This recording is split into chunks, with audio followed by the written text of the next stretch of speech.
l'incorruptibilité et que ce corps mortel revête l'immortalité. Lorsque ce corps corruptible aura revêtu l'incorruptibilité et que ce corps mortel aura revêtu l'immortalité, alors s'accomplira la parole qui est écrite: la mort a été engloutie dans la victoire. Ô mort, où est ta victoire? Ô mort, où est ton aiguillon? Prenez place, s'il vous plaît. Alors, tout d'abord, j'aimerais dire, il y a un débat inutile un peu sur la Pâque. Certains disent Pâques avec S et d'autres Pâques sans S. Quelle est la différence entre Pâques avec S et sans S? Il y a beaucoup de choses. Alors, Pâques sans S, c'est tout d'abord la Pâque juive. Oui, ça c'est mieux. Merci, ami. La Pâque juive. Et cette Pâque a été célébrée parce que ça célèbre la passation de l'Éternel. Ça veut dire la sortie d'Israël de l'Égypte pour le désert en route vers Canaan. Et il fallait que Dieu passe pour que la puissance de Pharaon soit anéantie, détruite, et que le Pharaon soit obligé de libérer Israël. C'est une fête de commémoration d'une délivrance passée. Et Pâques avec S célèbre la résurrection de Jésus-Christ de Nazareth. Mais d'autres chrétiens célèbrent la résurrection de Jésus-Christ avec Pâques sans S. Il n'y a pas de problème. Ce qui est important, c'est ce qu'on croit. Amen. Moi, on m'invite à prêcher la résurrection avec Pâques. On peut me donner un son normal. Avec Pâques sans S ou avec S, j'ai pas de problème. Tant que c'est la résurrection, ça me suffit. Amen. Donc ces débats-là, Pâques avec S, sans S, les âmes meurent. Allons gagner les âmes. Amen. Gloire à Dieu. Alors, aujourd'hui, je vais vous parler comme on prêche mercredi. Mercredi, nous avons ce qu'on appelle l'école biblique pour tous. À l'école biblique pour tous, nous enseignons la doctrine. À la veillée vendredi, nous prions et nous donnons des prédications, mais c'est important que l'Église soit fondée dans la doctrine. Et aujourd'hui, je vais donner un enseignement doctrinal sur la résurrection. Pour toute personne désireuse de maîtriser la doctrine sur la résurrection, ce dimanche, tu auras le résumé et tu peux défendre valablement la doctrine de la résurrection. Est-ce que tu es prêt? Alors, nous avons des voisins aussi qui célèbrent Jésus, alors concentrons-nous ici. Amen. J'ai hâte de déménager. Amen. Alors, tout d'abord, c'est 10 bénéfices de la résurrection. Premier bénéfice. Le premier bénéfice de la résurrection de Jésus-Christ, c'est la victoire sur la mort. La résurrection de Jésus-Christ démontre sa victoire sur la mort, offrant l'espérance d'une vie éternelle aux croyants. Amen. Lorsque tu célèbres la résurrection de Jésus-Christ, sache que la résurrection de Christ est une démonstration de Christ, de sa victoire sur la mort. Mais cette victoire sur la mort nous offre une espérance. Quelle espérance? L'espérance d'une vie éternelle. Sache que chaque fois que tu dis Jésus-Christ est ressuscité, tu dis aussi je vivrai éternellement. Frère, tu vivras éternellement. Parce qu'il est ressuscité, tu vivras éternellement. Dis avec moi, parce qu'il est ressuscité, je vivrai éternellement. Pourquoi? Parce que si Jésus a vaincu sa mort, il vaincra nos morts. Amen. Si Jésus a vaincu sa mort, il vaincra nos morts. Si Jésus-Christ n'est plus dans le tombeau, toi aussi tu ne resteras pas dans le tombeau. Tel il est, tel nous sommes. Amen. Là où passe l'aiguille, passe le fil. Il est l'aiguille, nous sommes le fil. S'il a vaincu la mort, nous aussi nous vaincrons la mort. Le jour qu'on va t'enterrer, ce n'est que le corps qui est enterré. Ton âme sera auprès de Dieu et au dernier jour, ton corps sera ressuscité. Qui le croit? De la même manière que le tombeau de Jésus est resté vide, au jour de l'enlèvement, ton tombeau restera vide. Je te l'annonce, je te l'annonce. Amen. Chaque fois que nous disons il est ressuscité, nous disons il a vaincu sa mort et il a vaincu nos morts. C'est pourquoi n'aie pas peur de la mort, parce que ton Seigneur a vaincu sa mort pour vaincre la tienne. Acclame Jésus. Deuxième bénéfice de la résurrection de Christ, la justification des croyants. La justification des croyants. La résurrection de Jésus-Christ est vue comme l'assurance de notre propre justification devant Dieu, prouvant que le sacrifice de Jésus a été accepté pour le pardon des péchés. Romains 4, 24 à 25. C'est encore à cause de nous, à qui cela sera imputé, à nous qui croyons en celui qui a ressuscité des morts, Jésus notre Seigneur, lequel a été livré pour nos offenses et ressuscité pour notre justification, et ressuscité pour notre justification, et ressuscité pour notre justification. Alors je vais t'expliquer un peu cela. Vous devez savoir que tout ce que nous vivons dans le Nouveau Testament a été préparé dans l'Ancien Testament. Jésus-Christ est venu pour accomplir toute la loi de Dieu. L'homme est un pécheur. Il est né dans le péché, incapable de satisfaire la justice de Dieu. L'homme a échoué à l'examen de la loi. Mais Dieu devait sauver l'homme. Alors l'homme, pour être sauvé, devait offrir un sacrifice qui pouvait satisfaire la justice de Dieu. Mais tout ce que l'homme donnait était sale, imparfait et ne pouvait le sauver. Dieu, qu'est-ce qu'il a fait? Il a envoyé son propre fils accomplir sa justice en mourant à la croix. Amen. Lorsque Jésus est mort à la croix, il est mort pour accomplir la justice de Dieu, la parole de Dieu, pour que Dieu ne nous frappe plus à cause de nos péchés, mais qu'il considère son sacrifice pour que nous soyons sauvés.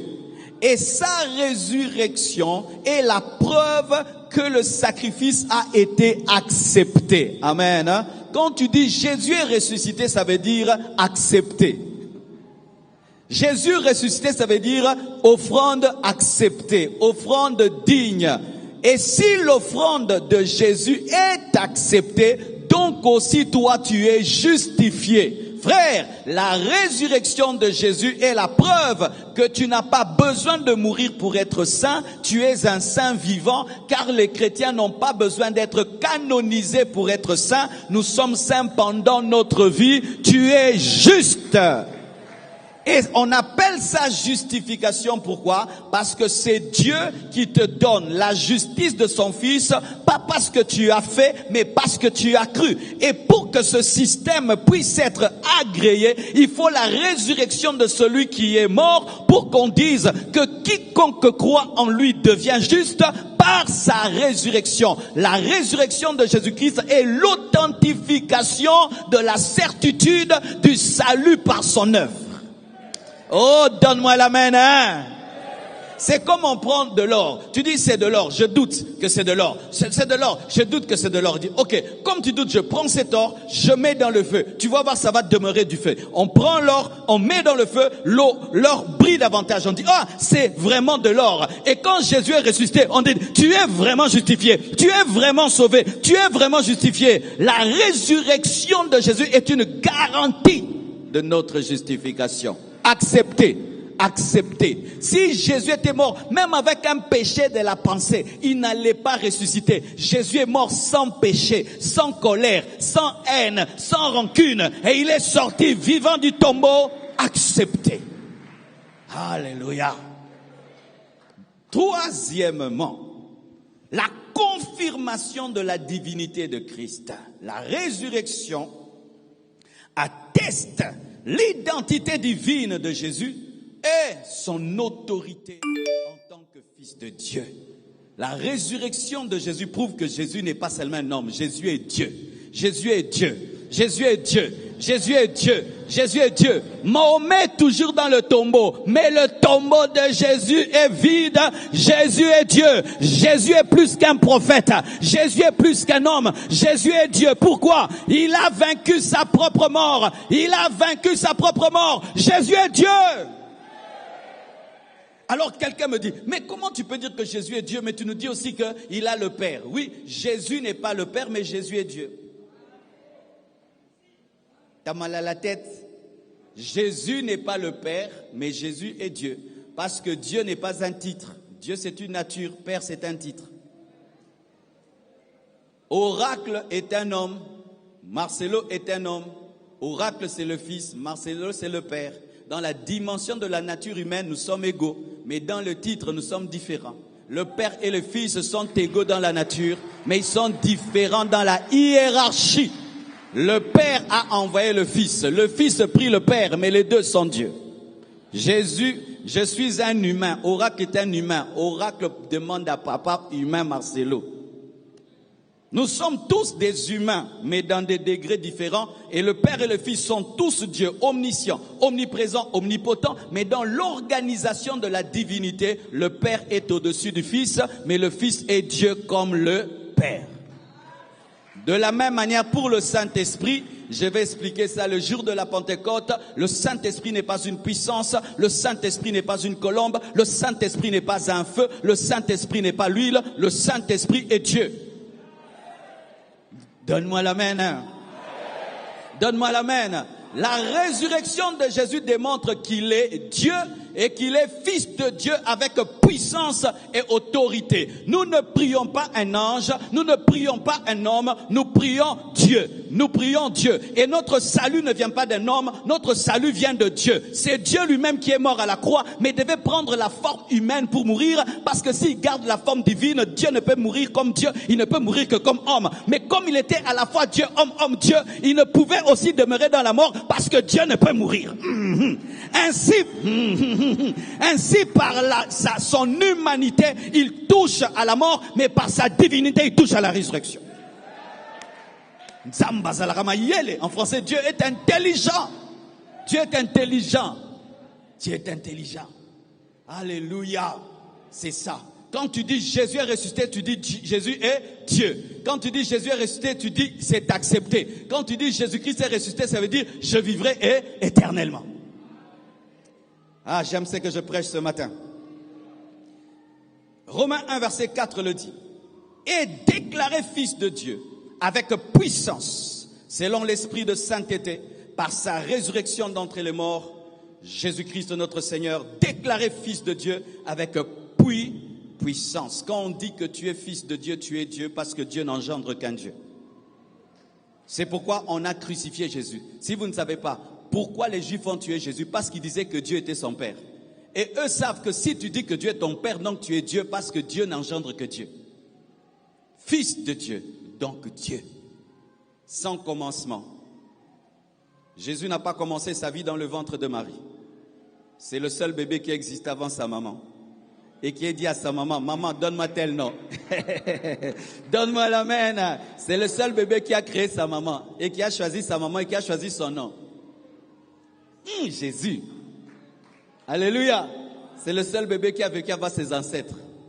Avant qu'Abraham ne soit, je suis. Ah, Jésus. J'ai envie de couper cette prédication, de commencer seulement à danser. Quatrièmement, dis quatrièmement.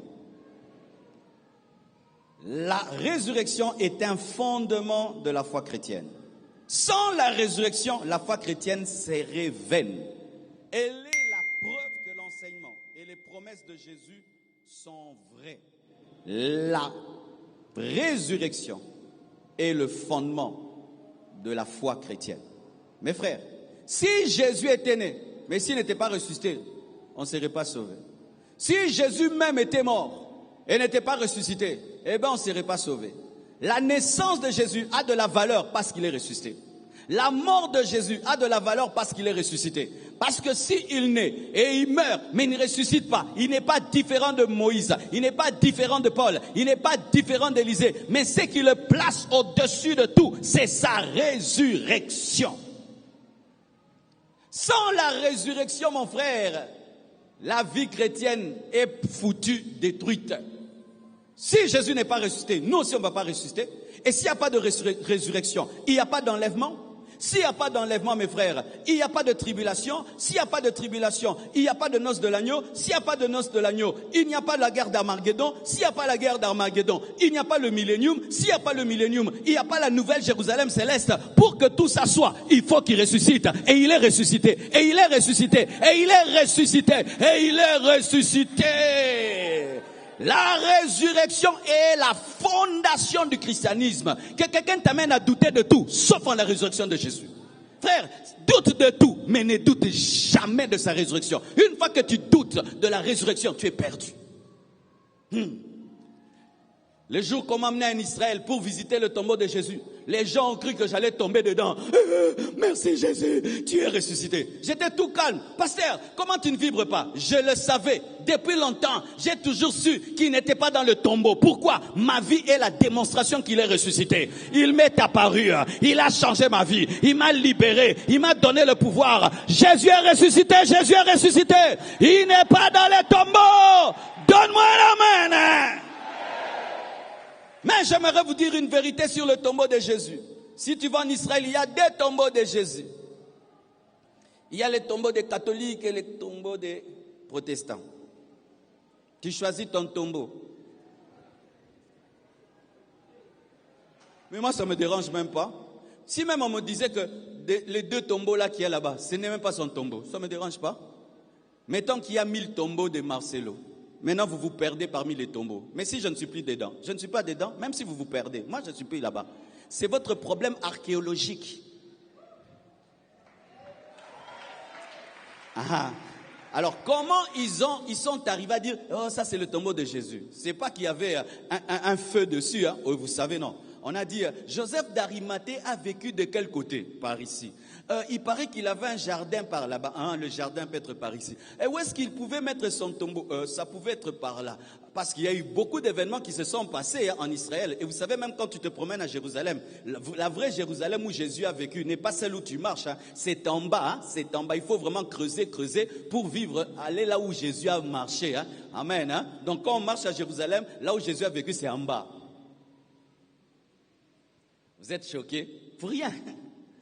Alors, si un jour, parce qu'il y a des combats contre la résurrection, hein, je dois vous dire la vérité, hein, il y a des émissions, si vous suivez National Géo, il y a des choses là, ils vont vous présenter des os de Jésus, un Jésus, amen. Hein. Alors moi, j'aimerais te dire la vérité, même si un jour on vient nous dire que non, le tombeau là qu'on nous montre là n'a jamais été le vrai tombeau, c'est un autre, ça ne nous dérange pas parce que ce tombeau là n'est pas un verset biblique. Nous ne prions pas une adresse, nous prions quelqu'un qui n'est plus là-bas. Alléluia. Ouais. Moi, je ne prie pas ce tombeau-là. Ce tombeau-là n'est pas une relique pour nous. Ce tombeau-là n'est pas un lieu saint pour nous. Parce que nous savons qu'il n'est plus dans le tombeau. La preuve, le Saint-Esprit est venu. La preuve, je chasse les démons. La preuve, je suis changé. La preuve, je suis transformé. Je n'ai pas besoin de preuves physiques. Oh, donne-moi la main, hein. Si un jour on me présente des os, on me dit que ce sont les os de mon Seigneur, c'est faux. Ça ne peut pas être ces os. Ça ne peut pas. Pourquoi? Comment quelqu'un qui est mort peut faire tout ça? Montre-moi un seul mort qui a fait ce que mon Jésus a fait. Un mort ne peut pas faire ce que Jésus a fait. Mes parents n'ont pas pu me changer, Jésus m'a changé. Comment un mort peut vaincre là où les vivants échouent? Je prie en son nom, il y a des miracles et des prodiges. Comment je peux invoquer un mort et puis le mort guérit les gens? Je crois qu'il est vivant. Quand on te présente un tombeau ou pas de tombeau, je n'ai pas besoin de voir un tombeau vide pour croire que mon Seigneur est ressuscité. Il n'est plus dans le tombeau. Je n'ai même pas besoin qu'on me présente quelque chose. Je sais qu'il n'est plus dans le tombeau. Il me parle. Il me parle. Un mort ne peut me parler. Pour que ta foi ne soit pas fondée sur l'archéologie, mais fondée sur la parole de Dieu. C'est pourquoi vous voyez certains, ils vont en Israël, ils reviennent, ils deviennent des païens. Ah oui, hein, il y a des choses là-bas. Encore. Romains 1, verset 4. Non, 1 Corinthiens 15, verset 14 à 17. Le verset qui dit cela. Et si Christ n'est pas ressuscité, 1 Corinthiens 15, 14. Notre prédication est donc vaine. Si Jésus n'est pas ressuscité, frère, tout ce que nous faisons ici, ce n'est rien. Et votre foi aussi est vaine. Il se trouve même que nous sommes des faux témoins à l'égard de Dieu, puisque nous avons témoigné contre Dieu qu'il a ressuscité Christ, tandis qu'il ne l'aurait pas ressuscité si les morts ne ressuscitent point. Car si les morts ne ressuscitent point, Christ non plus n'est pas ressuscité. Et si Christ n'est pas ressuscité, votre foi est vaine. Vous êtes encore dans vos péchés. Et par conséquent aussi, ceux qui sont morts en Christ sont perdus. Mais nous croyons que Jésus est ressuscité et les morts en Christ ne sont pas perdus. Et nous ne sommes pas dans nos péchés. Notre foi n'est pas vaine. Notre foi est efficace parce qu'il n'est plus dans le tombeau. Frère, que personne ne t'enseigne autre chose, que personne ne vienne jamais t'amener à douter de la résurrection. S'il y a une voix qui te dit que Jésus n'est pas ressuscité, chasse cette voix. C'est la voix de l'antichrist, c'est la voix du diable. Il n'est plus dans son tombeau. Qu'on te montre des os ou pas, qu'on te montre un tombeau vide ou pas, Jésus n'est plus là-bas. Cinquièmement, la résurrection de Christ est une source d'un pouvoir de vie nouvelle. Elle est source d'un pouvoir de vie nouvelle. Elle nous donne l'accès au pouvoir de sa résurrection pour vivre une vie transformée et surmonter le péché. Lorsque Jésus-Christ est ressuscité, il nous a donné ce qu'on appelle la puissance de la résurrection. Et la puissance de la résurrection nous donne la capacité de vaincre le péché. C'est quand tu remarques, tu étais dans le péché avant, tu reçois Jésus, du coup, tu as la force d'abandonner facilement. Tout d'un coup, le péché qui t'attirait ne t'attire plus. C'est la puissance de la résurrection. Alléluia. Tu n'arrivais pas à demeurer dans la sainteté. Tout d'un coup, ça devient facile. Tu n'arrivais pas à fuir le péché. Tout d'un coup, ça devient facile. C'est la puissance de la résurrection. Et tu as cette puissance en toi. Tu as cette puissance en toi. Tout chrétien a la puissance de la résurrection. Ce qui fait que le chrétien, lorsqu'il pêche volontairement parce qu'il pêche avec la puissance. Et la puissance de la résurrection se manifeste aussi par le fait de chasser les démons et de guérir les malades. Chaque fois qu'un chrétien guérit un malade, c'est la puissance de la résurrection. Chaque fois qu'un chrétien chasse les démons, c'est la puissance de la résurrection. Chaque fois que le chrétien opère dans le surnaturel, c'est la puissance de la résurrection. Jésus nous a contaminé la puissance de la résurrection. La même puissance qui a ressuscité Jésus d'entre les morts habite en toi. La même puissance qui a ressuscité Jésus d'entre les morts habite en toi. En toi, il y a la puissance qui a sorti Jésus du tombeau. Est-ce que tu imagines ça? Est-ce que tu imagines ça? Est-ce que tu imagines ça? Oh, donne-moi la main. Hein? La puissance qui a ressuscité Jésus agit en toi, agit par toi. Tu portes en toi la puissance de la résurrection. En soi, la résurrection de Jésus a permis que les hommes portent la puissance de la résurrection. Oh, gloire à Dieu. Tu sais, la connaissance de ces choses peut te permettre d'aller dans un endroit dominé par le satanisme, dominé par la sorcellerie, et rien ne te touche, rien ne t'atteint, parce que tu sais qui tu es. Si le diable et les démons n'ont pas résisté devant cette puissance quand Christ était dans le tombeau, il est sorti librement. J'aimerais te dire, rien ne peut résister contre la puissance de la résurrection qui vit en toi. C'est pourquoi tu peux marcher sur les scorpions, sur le serpent, tu peux dominer sur tes ennemis et on ne peut rien te faire parce que la même puissance qui a sorti Jésus du tombeau habite en toi. Aïe, Rababa. Dis à ton voisin, tu es chargé. Dis, tu es chargé. Chargé. Alléluia. Tu es chargé. Quand je suis allé en Haïti, le pays de la sorcellerie, du vaudou, mes frères, même pas un mot de tête. Pourquoi? La puissance de la résurrection. La puissance de la résurrection. Dis, j'ai la puissance de la résurrection. C'est pourquoi quand tu mourras, cette puissance de la résurrection te sortira du tombeau. Tu sortiras du tombeau. Tu sortiras du tombeau. Parce que quand tu vas mourir avec et tu sortiras du tombeau. Ah, gloire à Jésus. Dis gloire à Jésus. Sixièmement. Ah, j'ai pas donné le verset. Philippiens 3, verset 8. Et même je regarde toutes choses comme une perte à cause de l'excellence de la connaissance de Jésus-Christ, mon Seigneur, pour lequel j'ai renoncé à tout, et je le regarde comme la boue, afin de gagner Christ, et d'être trouvé en lui, non pas avec ma justice, celle qui vient de la loi, mais avec celle qui s'obtient par la foi en Christ, la justice qui vient de Dieu par la foi, afin de connaître Christ, écoutez, et la puissance de sa résurrection. Paul, la puissance de sa résurrection et la communion de ses souffrances en devenant conforme à lui dans sa mort pour parvenir, si je puis, à la résurrection d'entre les morts. La résurrection de Christ nous permet de toucher et d'entrer dans la puissance de la résurrection qui nous permet aussi de ressusciter. Sixièmement, la résurrection de Christ nous donne une espérance dans l'au-delà. Elle offre une espérance solide pour l'au-delà, affirmant que la mort n'est pas la fin, mais le passage vers une existence éternelle auprès de Dieu. La mort n'est pas la fin, mais le passage vers une existence éternelle auprès de Dieu. Je répète, la mort n'est pas la fin, mais le passage vers une existence éternelle auprès de Dieu. Je répète, la mort n'est pas la fin, mais le passage vers une existence éternelle auprès de Dieu. Alléluia. Alléluia, alléluia. 1 Pierre 1, verset 3. Béni soit Dieu, le Père de notre Seigneur Jésus-Christ, qui, selon sa grande miséricorde, nous a régénérés pour une espérance vivante par la résurrection de Jésus-Christ d'entre les morts, pour un héritage qui ne peut ni se corrompre, ni souiller, ni flétrir, lequel vous est réservé dans les cieux, à vous qui, par la puissance de Dieu, êtes gardés par la foi, pour le salut prêt à être révélé dans les derniers temps. Tu as un héritage au ciel. Tu as un héritage au ciel. Tu as un héritage au ciel. Où se trouve Jésus pendant que je parle?